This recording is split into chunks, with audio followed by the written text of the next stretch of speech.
I like gadgets. I like the idea of gadgets.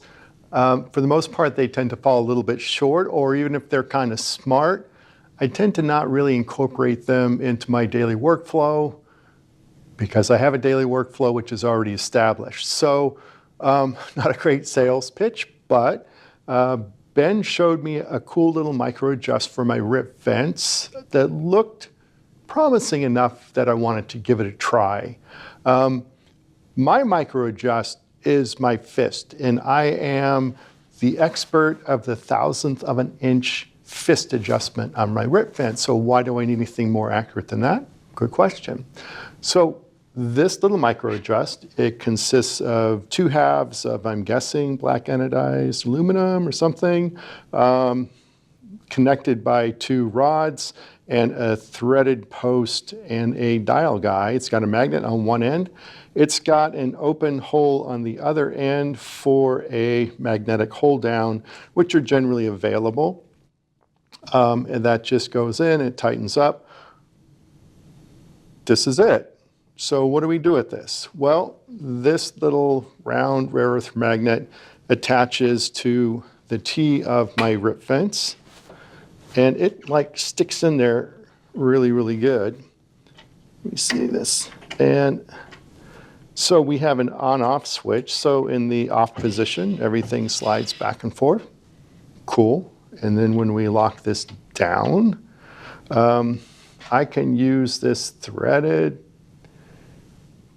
knobby thing to do super accurate, really, really fine-tuned adjustment. Almost no backlash. There's almost no slop in terms of going forward or back. So there's really not a lot of guesswork. Does it work? Is it going to bother me to have it on here? So I find I just leave it on my saw. And so if I go to move it and it's stuck, I know I can just turn off the magnet and it just lives there. It doesn't get in the way.